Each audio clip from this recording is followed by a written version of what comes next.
मैं हिंदू समाज से कहना चाहता हूं, मैंने अपना जीवन जितना भी था इस्लाम के जिहाद से लड़ने में लगाया, लेकिन अब बचा हुआ जीवन मैं केवल और केवल माँ और महादेव के यज्ञ में और योगेश्वर की गीता के प्रचार में लगाना चाहता हूं। मेरे से जो भी अभी तक गलती हुई है उनके लिए क्षमा प्रार्थी हूं। आज के बाद मैं किसी भी सार्वजनिक जीवन में नहीं हूं। हर हर महादेव। अस्सलाम वालेकुम सामीन, 20 शव्वालुल मुकर्रम है, 22 मई है। सोशल इंडिया न्यूज़ में आपका खैर मकदम है।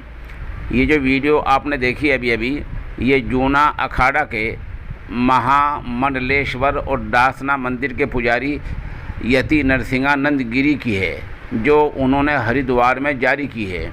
वीडियो में कहा गया है कि वो अपनी आम जिंदगी छोड़ रहे हैं और आज से उनका नया जीवन, नई ज़िंदगी शुरू हो रही है। वो अपनी पुरानी ज़िंदगी की गलतियों की माफ़ी मांगते हैं। नरसिंहानंद ने कहा कि यहाँ वो जितेंद्र त्यागी उर्फ वसीम रिजवी को लेने आए थे, लेकिन वो उनके आने से पहले ही जेल से रहा होकर जा चुके हैं। उनकी रिहाई हो चुकी है। उन्होंने बताया कि उनका और हमारा साथ यहीं तक था। मेरी वजह से 4 महीने से ज़्यादा वो जेल में रहे हैं, जबकि उनका कोई कसूर नहीं था। मैं इसके लिए ख़ुद को ज़िम्मेदार मानता हूँ। उन्होंने कहा कि मैंने अपनी पूरी ज़िंदगी इस्लामिक जिहाद से लड़ने में लगाई और अब बाकी ज़िंदगी माँ और महादेव के यज्ञ और योगेश्वर के प्रचार में लगाना चाहता हूँ।